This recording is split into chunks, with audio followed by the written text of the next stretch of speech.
Hello, good morning dear students. Class 11th की chemistry में आज हम लोग गैसों के अणुगत सिद्धांत काइनेटिक थ्योरी ऑफ गैसेज के विषय में पढ़ेंगे।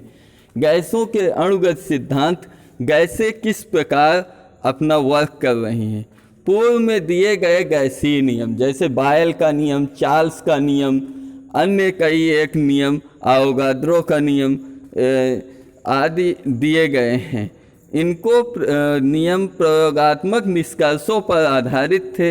वैज्ञानिकों ने इन प्रयोगात्मक निष्कर्षों पर आधारित गैस नियमों को सैद्धांतिक रूप में प्रतिपादित करने का प्रयास किया।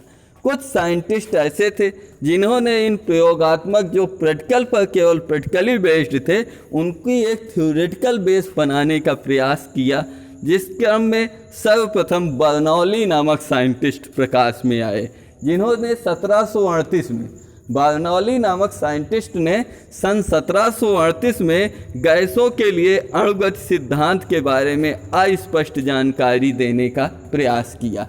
उन्होंने एक प्रयास किया जो कि जानकारी अस्पष्ट रही। बाद में उसे स्पष्ट करने के लिए एक नए साइंटिस्ट मैक्सवेल प्रकाश में आए।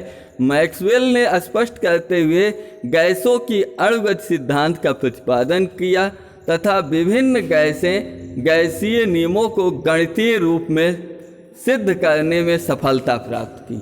जो गैसीय नियम थे, गैस संबंधी नियम, उन्हें अणुगत सिद्धांत के आधार पर प्रतिपादित करने का, उनकी गणितीय व्याख्या करने का प्रयास किया, जिसके मुख्य बिंदु निम्नवत हैं।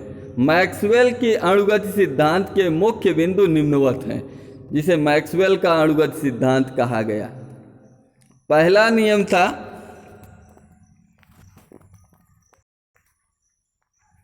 प्रत्येक गैस छोटे छोटे कणों से मिलकर बनी होती है। मैक्सवेल के अनुसार प्रत्येक गैस छोटे छोटे कणों से मिलकर बनी होती है, जिन्हें अणु कहते हैं। दूसरा कहा गया, अणु इतने छोटे होते हैं कि इनका कुल आयतन गैस के कुल आयतन की तुलना में नगण्य होता है। अणुओं के कण जो होते हैं, गैस के जो कण होते हैं, जिन्हें सामान्यतः अणु कहते हैं, ये कुल आयतन की तुलना में बहुत छोटे होते हैं।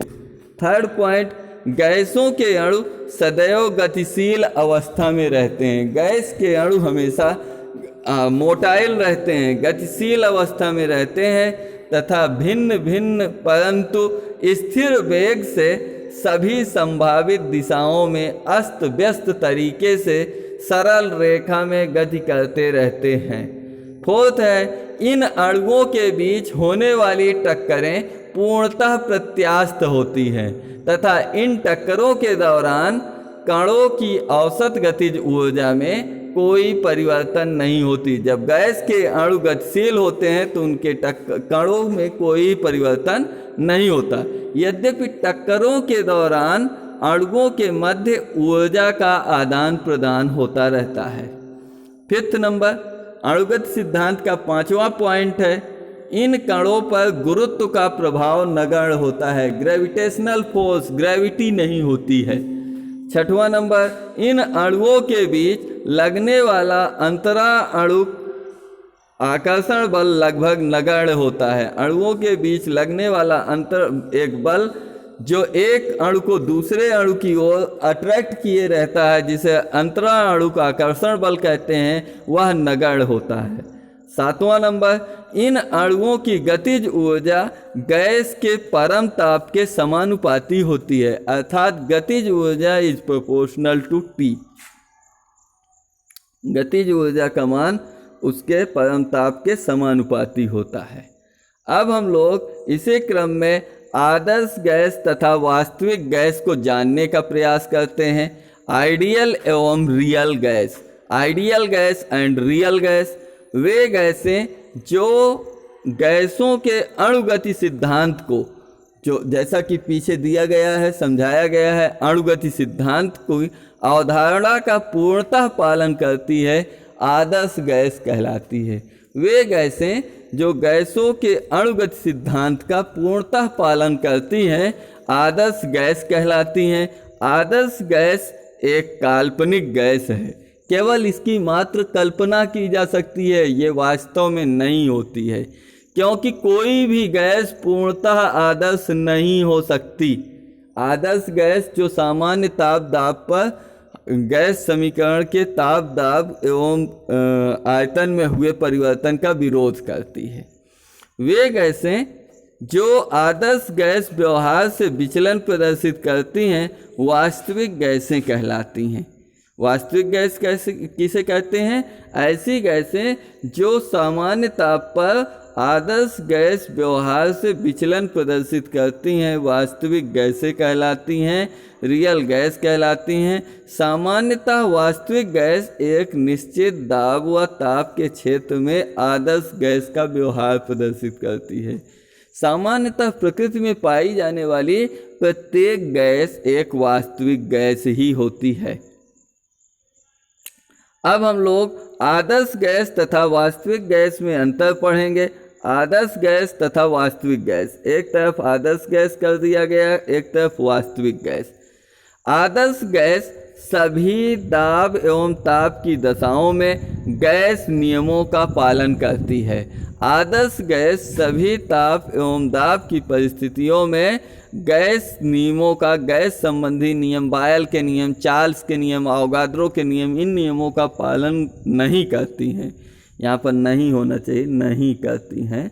जबकि वास्तविक गैसें दाब एवं ताप की सभी दशाओं में गैसीय नियमों का पालन करती हैं। सेकंड नंबर, ब्रह्मांड में यानी प्रकृति में कोई भी गैस आदर्श नहीं है। प्रकृति की कोई भी गैस आदर्श नहीं है, कोई भी गैस रियल नहीं है, जबकि आइडियल नहीं है।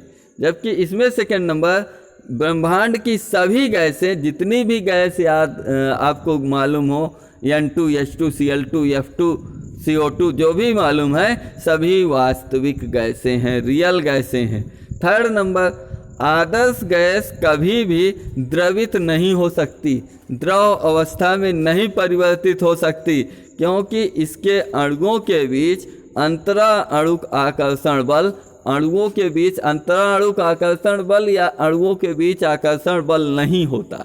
जबकि वास्तविक गैसें द्रवित हो जाती हैं। वास्तविक गैसें जो रियल गैसें हैं ये द्रवित हो जाती हैं, द्रव अवस्था में परिवर्तित हो सकती हैं, क्योंकि इनके अणुओं में अंतराणुक आकर्षण बल होते हैं। कुछ ना कुछ अंतराणुक आकर्षण बल इनके मध्य उपस्थित होता है।